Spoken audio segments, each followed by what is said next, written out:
You're watching KLTX, Channel 15, serving the City of Lufkin. Today on City Hall Update, Think Pink. It's National Breast Cancer Awareness Month. We'll tell you how you can get involved in one of the state's largest breast cancer awareness events, Power of Pink. Plus, there's a new attraction in downtown Lufkin that makes a great photo op. We'll take you there. And with Halloween just around the corner, there are plenty of fall events that you won't want to miss. Get your pink ribbon on. The October episode of City Hall Update starts right now.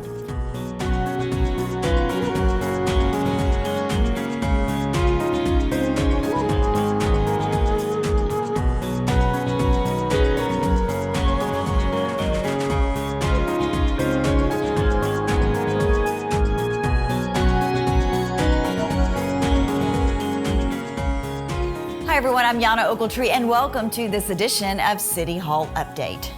It's October and no doubt you're already seeing pink everywhere you look as East Texans do their part to promote breast cancer awareness. While there are events all month long, one of the largest platforms for breast cancer awareness is found right here in Lufkin. Power of Pink, presented by CHI St. Luke's Health Memorial, is an educational forum that raises awareness about women and breast cancer in a fun and inspirational atmosphere. The Power of Pink luncheon began nearly 3 decades ago as the Jan Moore Memorial Lecture. Now, Miss Moore lost her battle to breast cancer in 1993, but her courage and determination won the hearts of her family and friends and hospital leaders. As a result, those who knew her best wanted to help inform others about breast cancer. What began as a handful of women discussing breast cancer over sack lunches in the halls of CHI St. Luke's Health Memorial has grown to a luncheon that now caters to more than 1,200 women in Deep East Texas. This year's event takes place from 11:30 to 1 on October 17th at the Pitzer Garrison Convention Center. It will feature both hilarious and heartwarming moments that entertain, inspire, and provide educational awareness. Now, one of the much anticipated portions of the event is the annual Art Bra exhibit that showcases extravagant bras as various members of the community walk the runway modeling these uniquely creative designs. A delicious lunch, door prizes, and raffle prizes are also part of the annual luncheon.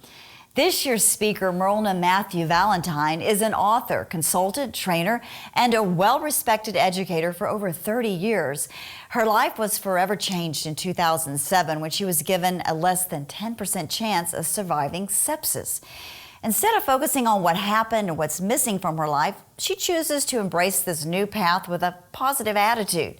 Ms. Valentine is living proof that ordinary people do extraordinary things every day. Now, if you can't make this year's luncheon, no worries. KLTX Channel 15 will be on hand to video the entire event, and we'll broadcast it right here on television and online. While your best chance to beat cancer is in early diagnosis, there are many diseases that can be prevented by vaccines. Sarah Adams with the Angelina County and City's Health District is here to talk to us about the benefits of vaccination. Sarah, welcome to City Hall Update, and we're talking about an important topic, and that's immunizations. How important is that to be immunized? It's really important to keep yourself, your family, and your community basically immunized against vaccine-preventable diseases. As long as you keep diseases out of your community, then you really don't have to worry too much as long as you have a vaccinated population. Yeah, so what areas are you talking about? Like what diseases? Okay, it could be anything from pertussis, which is, basically whooping cough. Also, measles, mumps, which we're currently dealing with across the United States. Right now, the United States is seeing their highest level of measles. Approximately, as of October 3rd, there were 1,250 cases of measles in 31 states. And how does that number relate to East Texas? To East Texas, I do have to tell you, being the infectious disease director, I have access to lots of data as we go out and do school audits, daycare audits, and that. And Angelina County has a high rate of vaccines. We don't have a high rate of those who elect to not get vaccinated. Yeah, because that obviously that's been the news, the national news, right? Especially out in California. You know, people are saying, no, I don't want to get these vaccinations for my child, and blah, blah, blah. So it's created a lot of concern. And like you mentioned in the beginning, public health. You know, how safe I'm going to have. You know, is my child or am I? Living in this population, but what you're saying is you really don't see that here. You're seeing a high rate of people taking preventative measures. But I do have to tell you that in the state of Texas, the amount of parents that are choosing not to vaccinate their infants and children has increased. In 2003, there were only about 2,300, exemptions on file. During the 2017-18 school year, there were almost 57,000 children that were not vaccinated. Wow. That are in Texas public schools. So every year we see that number go up and up and up. So why do you think that number is rising? I think that a lot of younger parents don't remember the days of polio. They don't remember that. Because it had basically been eradicated, but the World Health Organization announced that polio is now in Africa, Afghanistan, and Pakistan. And those are countries that are just an airplane ride away. That's it. So they can come here, and any children that aren't vaccinated are susceptible to getting polio. Right. But if you get the vaccine? If you get the vaccine, you have to have, the 3 doses, and then you're fully protected. So is that 100% protection, or is there it's like 99.9. Yes, yes. Yeah, you gotta have it always at 99.9. Yes.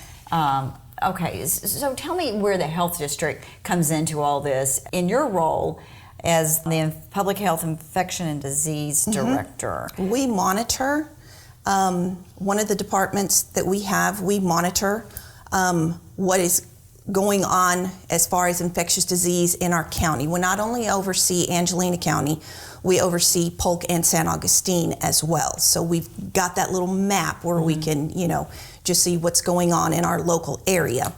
When we do get vaccine preventable diseases that are reported to us, then we have to do case investigation, trying to track it back to its original source so that we can stop it in its tracks.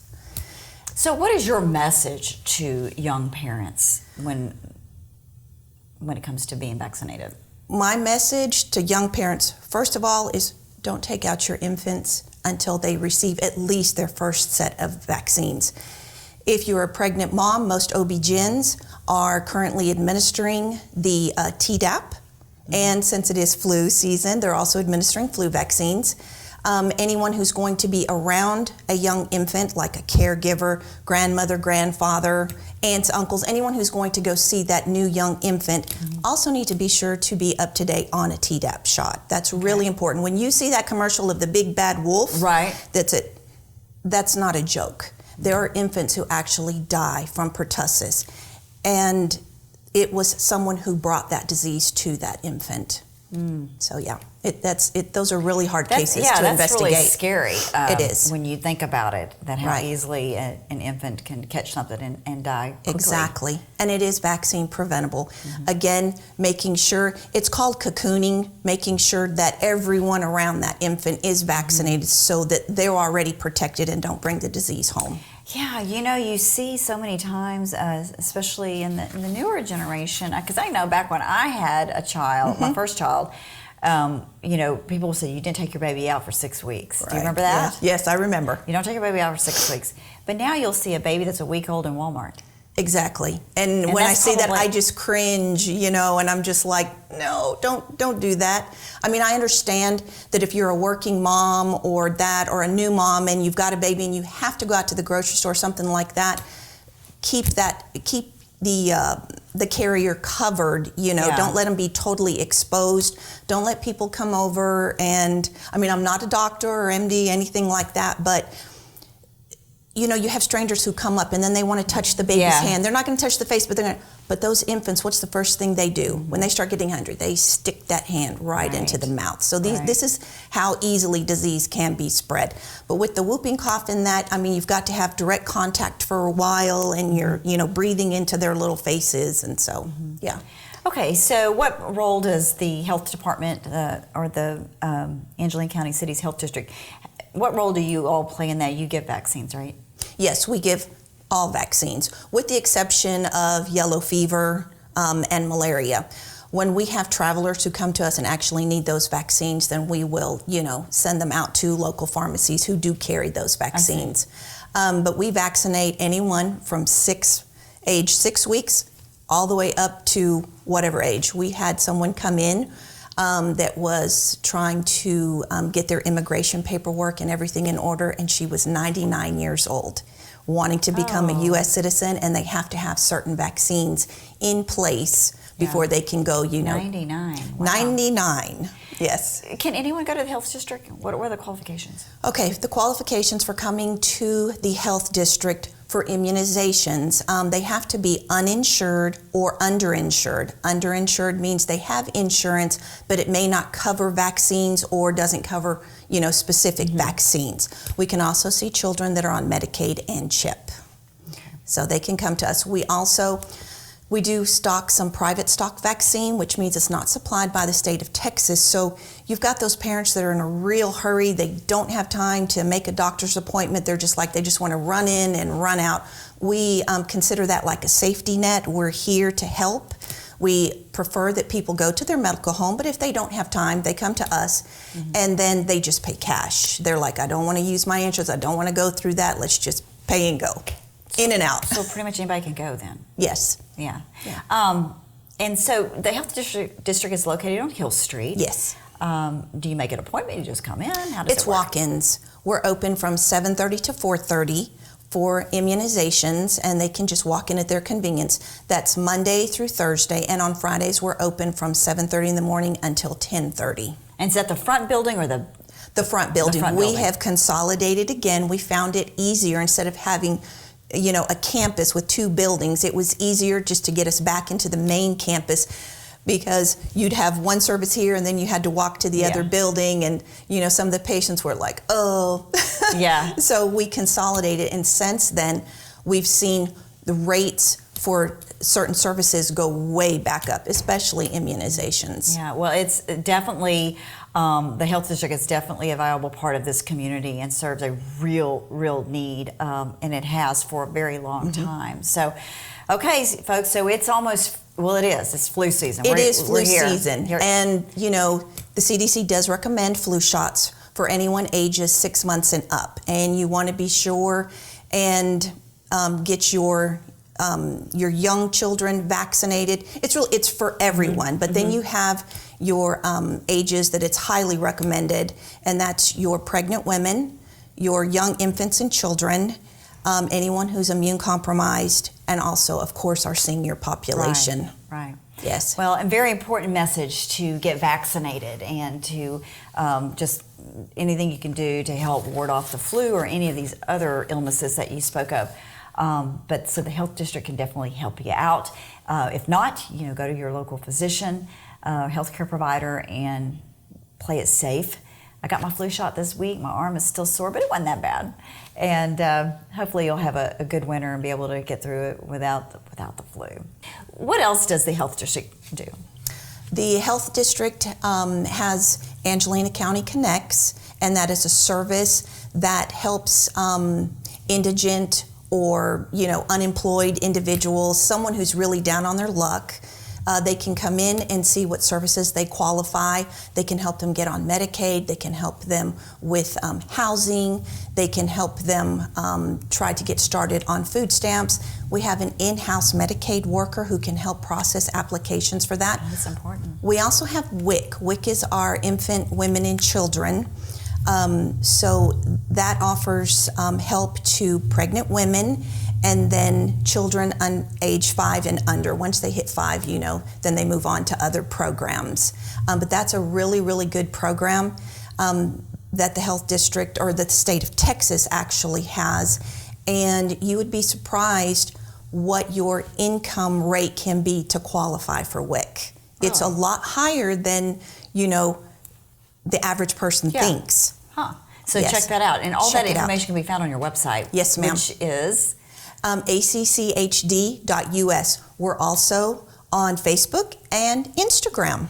Okay. Yes. You are with the times. Yes. The health department also has a primary care health department where they can actually see sick individuals. We also have an in-house pharmaceutical assistance program. So we have our own in-house pharmacy. And then we've got education that's out in the community. They do diabetic education, healthy eating. Active Angelina is part of the health department. And then we have our environmental health services.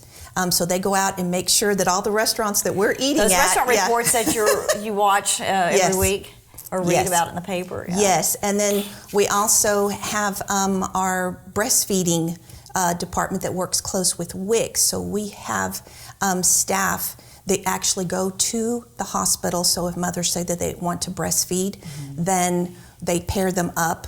And then they go over there and they offer them instruction to help promote and make sure that those breastfeeding moms get, Yeah, because that's not an easy thing. It's not. So that's an important service. It is not. We also have a Texas Health Step department.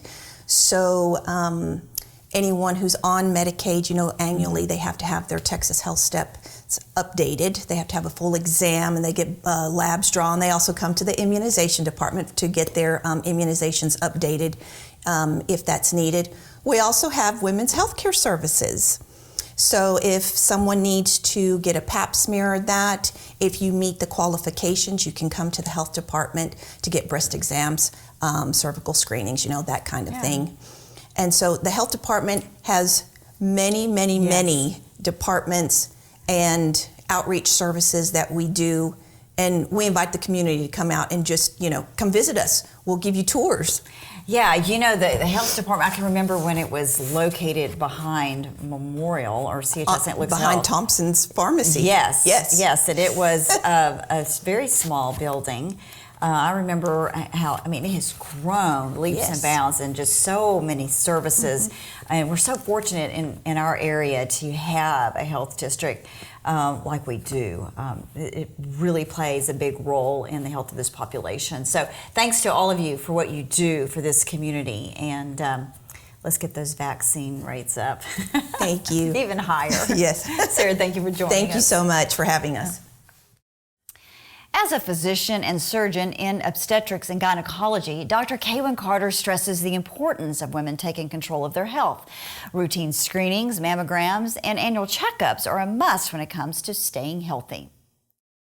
I'd like to welcome Dr. Kaywin Carter to our show. She is no stranger to the community. Been here a long time as a highly respected OB-GYN, and our marketplace delivered I don't know how many babies and care for thousands of women. So it's a pleasure and it's an honor to have you on our show. And you of all people know the importance of women's health, and women should be taking control of their health in many ways. But today we're going to talk about something very exciting, and that's the opening of the new Women's Center at CHI St. Luke's Health Memorial. Tell me about that.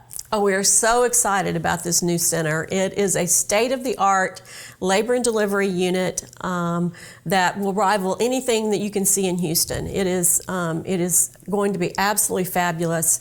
It's a beautiful unit. It's going to be very aesthetically pleasing, but also it has all the patient safety features that you want as a physician, and just I think they've thought of everything. They have really upgraded their care to the max with this unit.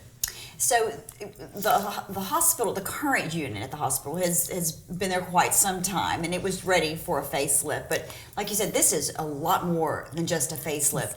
Tell me about the process, the construction process. It's not just taking, if you're familiar with the labor and delivery wing at the hospital, it's not a big area right now. But that's going to look completely different. It's totally revamped. They've taken the whole second floor down to the studs and literally rebuilt the whole second floor to encompass the new labor and delivery unit. We have 2 new state-of-the-art C-section rooms, and then that's phase 1. And then phase 2 will be a brand new newborn well nursery for newborns and a neonatal intensive care unit. Which is new to the hospital. Which is new to the hospital, absolutely. And that's in partnership with Texas Children's Hospital in Houston. Right. And so, in that partnership, I know that the hospital's been in talks with Texas Children's for quite some time, and I know that that's a big deal to get huge. Texas Children's here and to be a part of your healthcare system. It is huge. They are, of course, the premier children's hospital in the state of Texas, and we will have access to all of their specialties. Their neonatologists will staff our unit.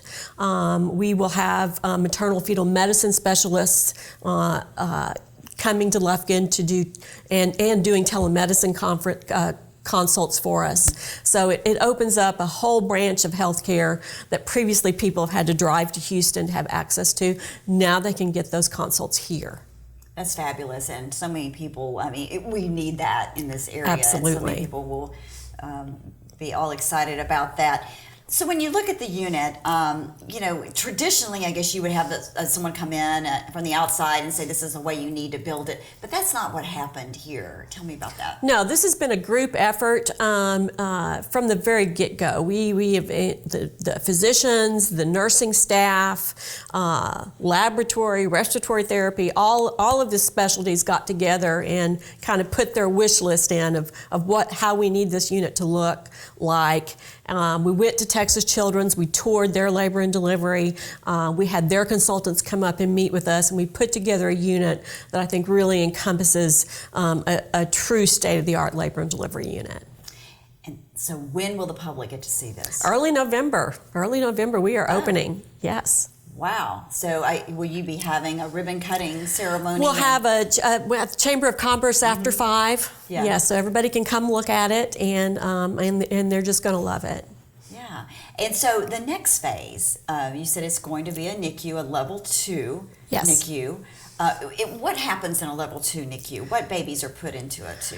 A level 2 NICU encompasses babies that are basically 28 weeks and above. So if you don't have a level 2 NICU, then you end up having to transfer out 10 to 15% of your babies because that's how many deliver in that time frame. And so that allows those families to have the state-of-the-art medical care, plus be able to stay at home in East Texas where they have their family support, which is critical when you're taking care of a really sick baby. Yeah, I have a friend and she delivered twins and had to be life flighted to Houston, and wow, they were there for several months. Exactly. And just what a hardship on the family, what a financial burden that is, and not to mention the stress that you're worried about your children or your child. So that's really big. It's to be able to have that here close to home. But that, like you said, it's like 15% or so. Yes, that will now be able to stay home with their babies. But there's still that obviously, it's not stopping parents from, if you have a baby that's more critical, right, that would go on to Texas Children's or wherever. But we'll have access to the neonatologist here, taking care of those really small critical babies, and then Texas Children will send their transport teams to pick up these babies. But they'll be, it's just a step up in medical care. What a great partnership! It really is really big for. And I think they'll find that every area of the hospitals will take a step up in their skills level. Having to deal with these small babies, the lab will be better, the respiratory therapist will be better, and we're just going to see a really step up in our hospital skills. That's really exciting. When you take a look at this, first of all, how much is the project? I mean, how much is being invested in this community? $12 to $15 million. Not a small amount. Not a small amount. So what do you think that says about CHI's commitment to East Texas? Well, it was a combined effort between CHI and the Temple Foundation, and I think it speaks volumes. They're willing to look at their facility, what needed to be upgraded, where we were lacking, and really put the money into it. And you know, women's health is really key because women guide the medical care for their family.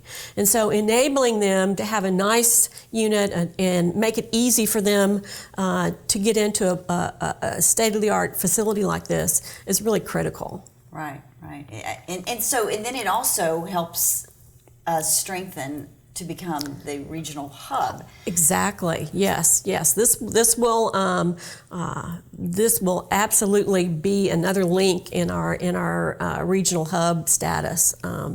That I think is just amazing for our community. And so phase 2 won't be completed until the summer. It'll be close to the summer before it's completed. It'll be another 6-month build out. We'll have the labor and delivery unit up and running with 12 beds and just a well nursery, and then we'll graduate into our NICU. So, I think it's important to note that even though you have the current situation, the older unit, I always heard time and time again, well, it may not be the most pretty unit, but the nursing care and the physician care is still fantastic. And so I think that's important to mention that, yeah, it's great to be in a beautiful suite, you know, with the greatest amenities, but at the same time, they never faltered on their nursing. Oh, absolutely. Our nurses are absolutely skilled and great, and we've never had a problem with nursing care and labor and delivery. They've always been wonderful, and this has just given them such an attitude boost. I mean, they're so excited, and you know, they really can't wait for their patients to be in the facility. All right. Well, exciting news. Don't forget, there will be a ribbon cutting for the public for the Chamber of Commerce event. So if you'd like to attend that, please call CHI St. Luke's Health and find out when that event is. But if you're getting ready to have a baby or thinking about it, you know, you might want to go check it out because it's going to be a really top-notch facility and something exciting really to have right here in East Texas, and also can't help but mention again the Texas Children's Partnership, which is huge. So, Dr. Carter, thank you for joining us, and congratulations on this new unit at CHI St. Luke's Health Memorial. Thank you. The Angelina Arts Alliance has been awarded a $11,500 grant from the Texas Commission on the Arts. This is the second time the organization has received the Arts Create grant that will provide year-round operational support to the Alliance. Meanwhile, for the first time in the organization's 19-year history, the Angelina Arts Alliance is partnering with professional strategic planning consultants to help guide the organization as it develops a long-range strategic plan. Thanks in part to a generous grant received from the TLL Temple Foundation, the Angelina Arts Alliance staff and board of directors will work with consultants Suzanne Smith and Joanna St. Angelo of Social Impact Architects of Dallas. The consultants, the Arts Alliance, and several community stakeholders will assess the organization's operations, programs, mission, and overall impact on the community. The planners, in collaboration with the Arts Alliance, will create a multi-year strategic plan going forward with measurable results based on actions and goals to achieve long-term success and increase its community impact. United Way campaign fundraising is underway for the United Way's annual campaign, supporting dozens of local agencies in the area. You can track their progress through the thermometers that are posted around Lufkin. This year's goal is $315,000, which will be distributed to the various member agencies.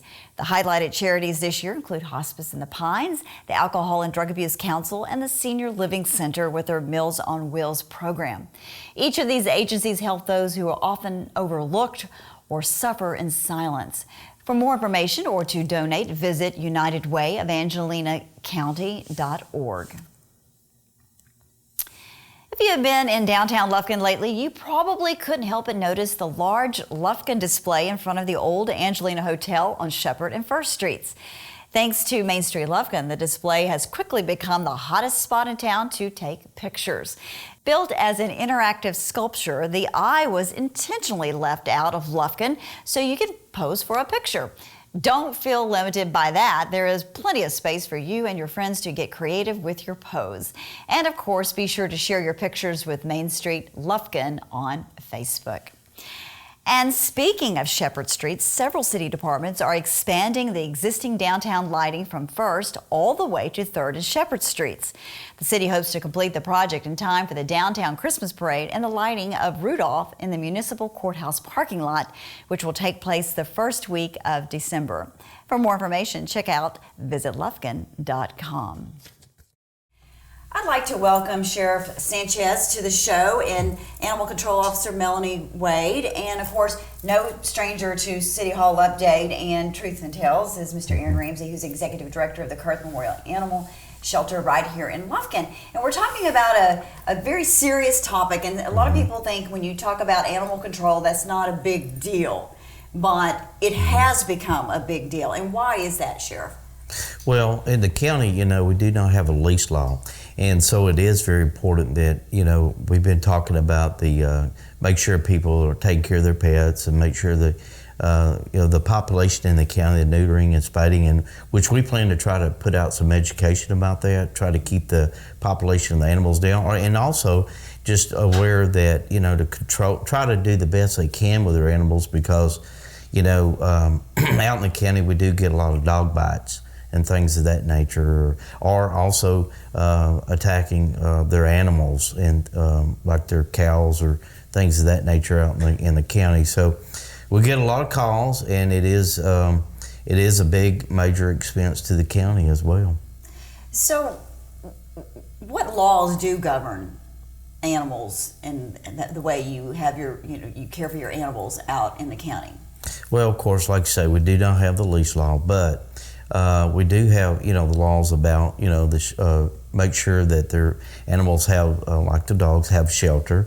And define shelter for me. Well, regular dog house or something they can get under and get into to get out of the weather. But like a tree wouldn't be considered shelter. No, that's true. But for livestock it would. Yeah, livestock it would. Yeah.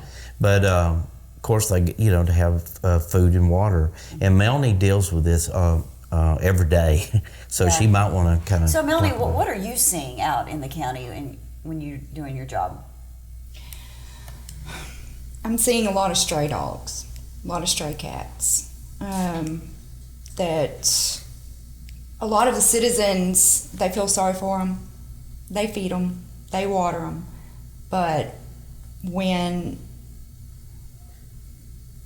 it gets to the point to where they can't take care of them anymore as far as providing the food and water, or they bite someone, or they're attacking people's livestock or other animals, then they don't want to accept the responsibility for that animal or the actions. So then they want to call them in as a stray.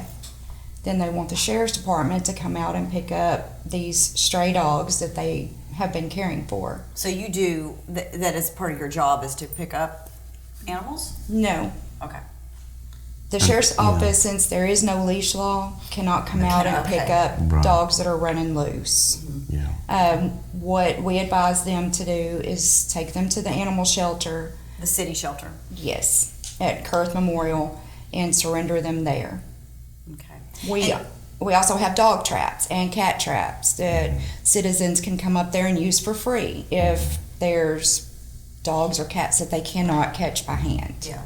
And those work well. I've used them before. Yeah, and it's a good resource to let people know that it's free. Like you said, free of charge. Right. You just come in and give your license, you check it out, you hopefully can trap the animal, and it's a live trap. It's not like it's a trap. Right. No, it's not a steel trap. Not a steel trap, thank you. Right. So then that brings me to Aaron. So after they go through this process, the animals eventually come to you, and how does that work? Yeah, so our shelter, we receive animals from Angelina County, the whole county, also cities of Diboll and all the incorporated cities within the county. So we take in a huge volume, unfortunately, and we adopt animals out as well. So when they come to us, there's a in process. We intake them and go through a process to get them into our shelter. And of course, those that we can rehome, we put up for adoption and try to rehome those. We also work with other animal rescues. I have a rescue coordinator who tries to find an outlet for them in that way as well. So, but it's a huge volume coming in, and we do the best we can with the resources we have. So what is the percentage of animals coming into the shelter that are from the county? I don't have the exact percentage. It's probably over 50%. Of course, and the county's a large, it's a large rural area. So it's gonna, it's a lot of land in the county, a lot of open land. So it's a lot of, they've got a lot of area to cover. So it's gonna be a large percentage. But. Right. And do they pay to surrender the animal? We only charge a fee if it's an owned animal. We're not going to charge a member of the public, whether a resident of the county or a city resident. We're not going to charge them a fee if it's a true stray animal. If it's an owned animal, we charge just a minimum fee of $15 for the surrender. So. Right. Okay, so then that leads us to how do you control the pet population? Obviously, we know that through spay and neutering. And what work? I mean, I know that there has been in your group a committee formed, the Kurth Animal Advocate Group, I think is something like that. Close to that. I think. Yeah, so it's a group of volunteers representing different rescue organizations, the Humane Society. And I know they came and spoke with you all. And so what can be done? What between the county and the city? We know education is key. We know that spay and neutering is key. What can be done? Well, that's always the $100 question. And really, the education really for the counties is the big key. Is getting the word out there, the things that we're talking about today, and letting them know. And hopefully getting compliance from the public, really. Mm-hmm. So it's important to note that the county does, like I said, we have Melanie, who's the animal control officer, and this is a full-time role for you, right? Yes. Yeah, and then some.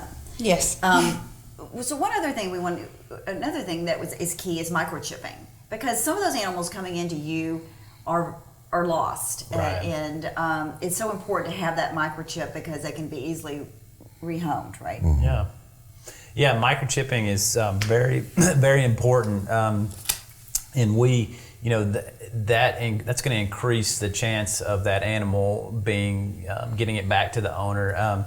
A lot of people, I don't care how responsible you are as a pet owner, some animals are Houdinis and they're gonna escape. So it is very, very important, and it's just an easy way to help reunite that pet with the owner.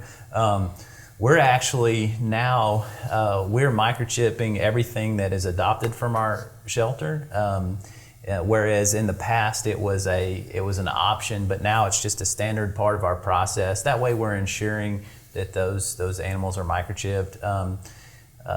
We get constantly, we have citizens coming in the shelter that have found a dog, and one of the first things they ask us is, can we scan it? Mm-hmm. And of course, we don't see, it's a small percentage that we actually find that are chipped, but I think by chipping everything that's adopted, that's going to we're going to increase our return to owners over time. So absolutely, and it's a simple procedure. It's inexpensive. I guess when you're doing a lot, though, because you're taking thousands of pets, and you do a lot of adoptions. But it's very worthwhile, and it can help on the back end when you're out in the county trying to figure out whose dog this is and so forth. And other thing I'd like to mention is that it's important, if you have lost your animal, to go to the Kurth Memorial Animal Adoption Services. I have a friend who lost her dog, and I begged her to go by there. She went, I don't think he's there. She calls, and everybody has a different idea of what the dog looks like, right? And what it is, what kind of breed it is. And they said, no, we don't have a dog that type. We drove by there. She went in and came back out. She found him. Well, let me just speak to that real briefly.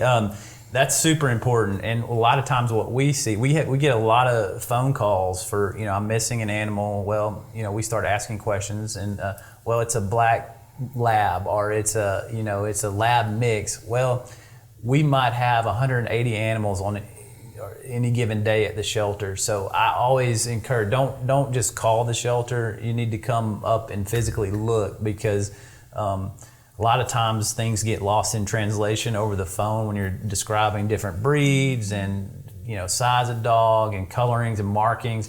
And it's just when we're dealing with the volume that we're dealing with, there's no way a lot of times we can accurately identify your animal. So we just encourage people come physically look. That should be as soon as your dog goes missing, that should be the first place that you come and look. So yeah, that's a very good point. Unfortunately, you see a lot of abuse cases out in the county, and sometimes that can be a dead end. Tell me about your situation as far as when you see an animal abuse case, how you start to develop a case and get it prosecuted. It depends on what type of cruelty, because if it's just a dog with no shelter, I go out there, I talk to the people. A lot of times they correct it, or it's not the proper shelter, which, like you asked about a tree. If it is a serious cruelty case, which what I mean by that, the dog with no shelter, just a tree, and that can be corrected. If it's a serious cruelty case, what I do, take pictures, do my report, type up the seizure warrant, go to whichever JP that the animal lives in, as far as precinct wise. The JP reads the affidavit. If the JP believes that there's enough there for the animal or animals to be seized, then the JP will then sign the warrant. When that is done, then I go and take the animal or animals, and then I take them to a veterinarian's office where they'll have a cruelty evaluation done. Then from there, that court date has to be set within the 10 days from the date of the seizure papers being signed. We'll have a hearing. The owner gets to testify if they come to court. I testify. Either the vet comes to testify or the report is there to be read. From there, then that's when the JP makes his or her decision on what happens to the animals or animal. Okay.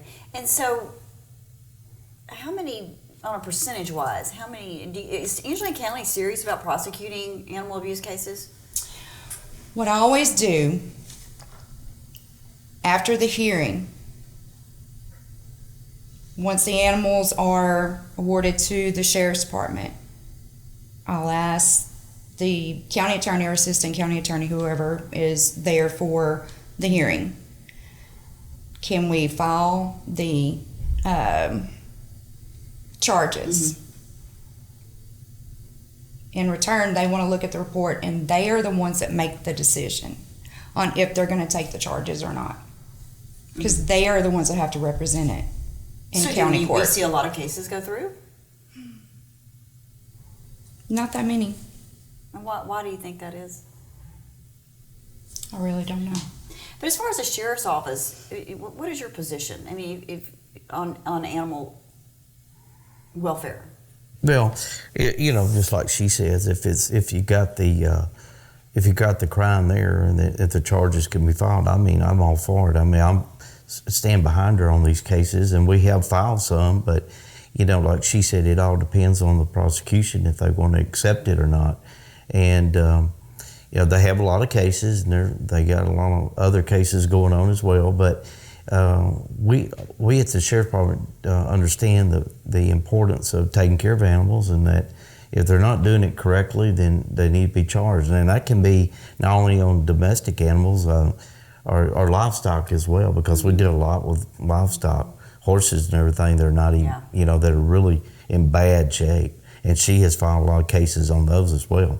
So yeah, I mean, I love animals too, and I've got animals, and I just can't understand if somebody's going to take the responsibility of having whatever, be a horse or a puppy or some type of dog, that they don't take care of it. If they can't do that, then they need to get rid of it and let somebody else get take rid of it in a appropriate fashion. Where you take it to the shelter, you just don't dump it down a road. Well, that's another problem in the county we have is people doing that, and that is just it's a bad thing for not only the animal but the neighbors that live in there in that area, and we get a lot of complaints about that, and we try to tackle that as well.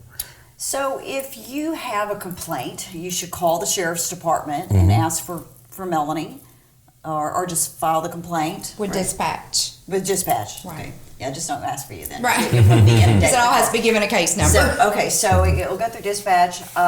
If you have an animal that you'd like to surrender, please don't dump the animal. Take it to Aaron here at the animal shelter. Hopefully that animal can be rehomed.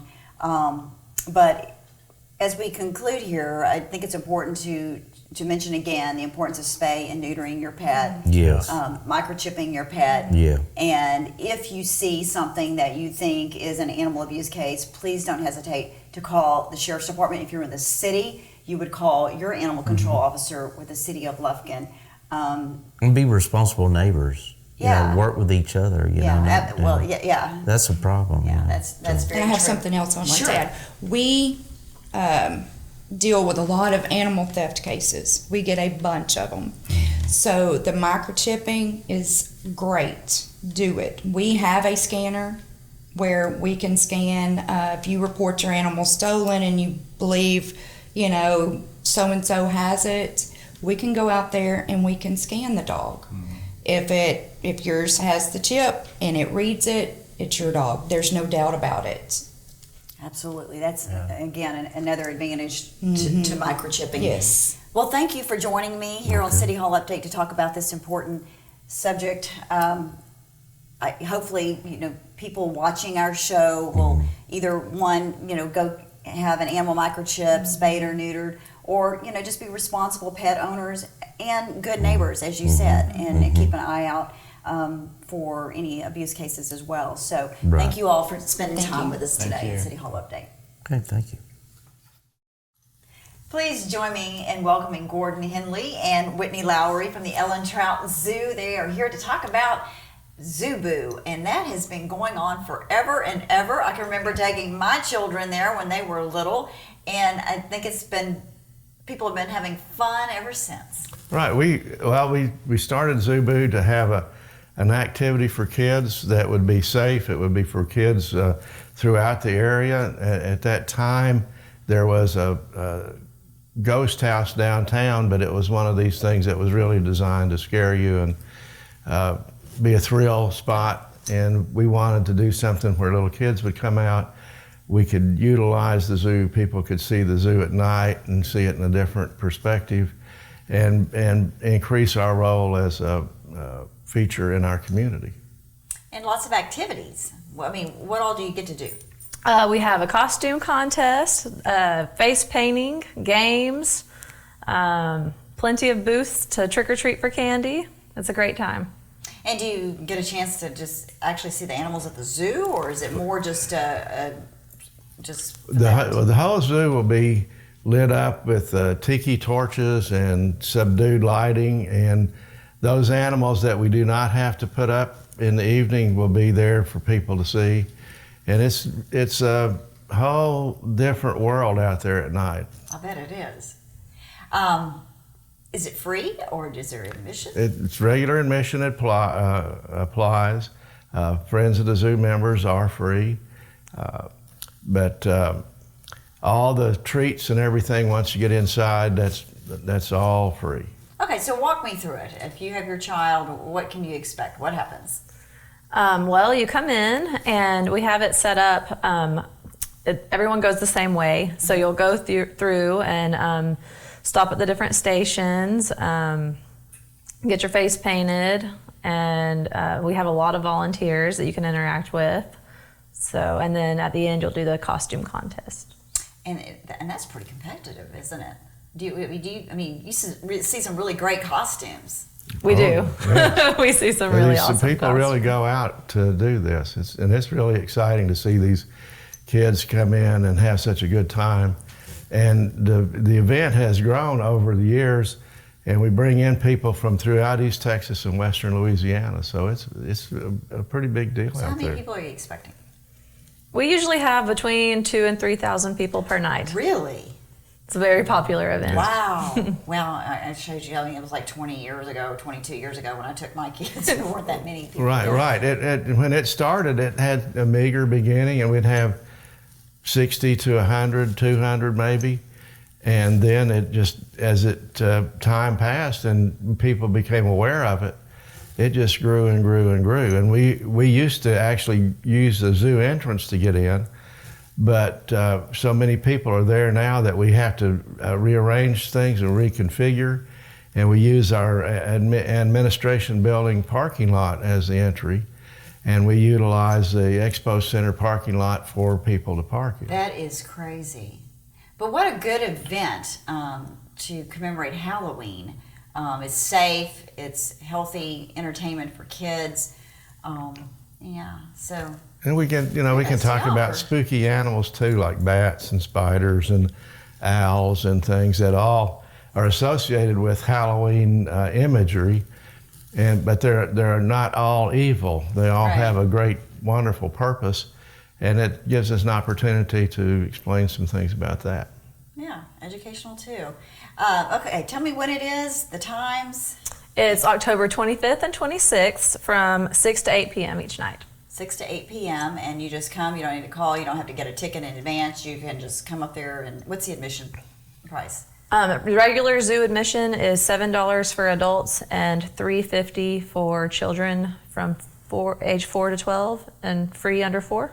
And of course, kids need to be accompanied by their parents. Yes. This is not babysitting. No. It's dark out there. We will have police officers there to assist us with whatever we need. If a child gets separated from its mother, we're right prepared to deal with all of that.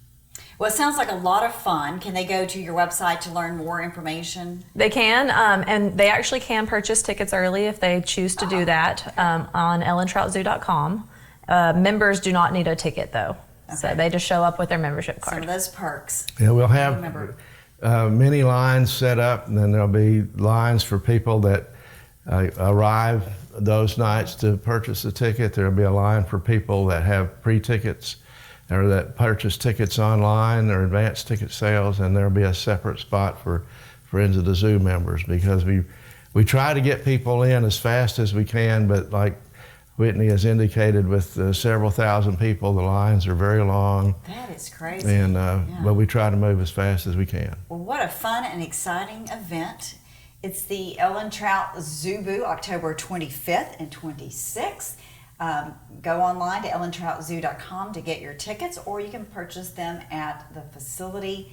Get the costumes out, because there will probably be some really great ones out there. I've judged that before years and years ago, and we'll never do that again. But it was a lot of fun, but lots of competition. It's a hard decision for the judges. Yes. Yes. Okay. Well, guys, thank you for joining us on City Hall Update. Best of luck with Zoo Boo this year, and I know it's going to be a tremendous success. Well, thank you very much for having us. We enjoy that.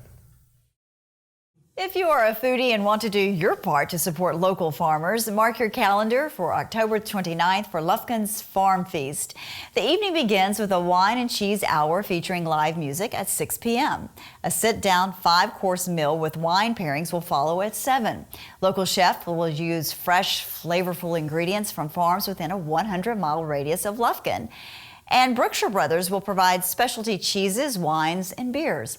Tickets are $50 each, or $500 for a reserved table of 8. Please call 936-633-0349 to reserve your tickets. Now, you must be 21 or older to attend. The event is best suited for flexible eaters, and organizers may not be able to accommodate strict dietary restrictions, such as restricted diets or severe food allergies. Now, if you have specific questions about dietary restrictions, please send an email to the address on your screen. There are several spooktacular events coming up at the end of the month. If you're looking for some family-friendly fun, downtown trick-or-treating will be the afternoon of the 31st before sunset. Be creative with your costumes and make the rounds downtown to get a bag full of sweet treats. After that, you can head to the Kurth Memorial Library for trick-or-treat at the library, which runs from 4 to 8 p.m. Children under the age of 13 must be accompanied by an adult. A haunted house will be open to kids of all ages, and crafts will be available to children. During this time, the library will be open for trick-or-treating, haunted house, and crafts only. No computers will be available and no materials will be able to be checked out. Now, if you want to experience a haunted house of a totally different level, then take a trip to Hudson for the annual Hudson Volunteer Fire Department's Total Insanity Haunt Park. With the spookiest ghouls and grotesque images, this haunted house will make even the brave scream. This is definitely an adult attraction and is not appropriate for young children. All proceeds help the fire department pay for equipment and operations. For more information, visit itstotalinsanity.com. That's all for this edition of City Hall Update. Thank you for joining us, and we hope you will continue to watch for the latest news and information from Lufkin City Hall. I'm Yana Ogletree. Have a great day.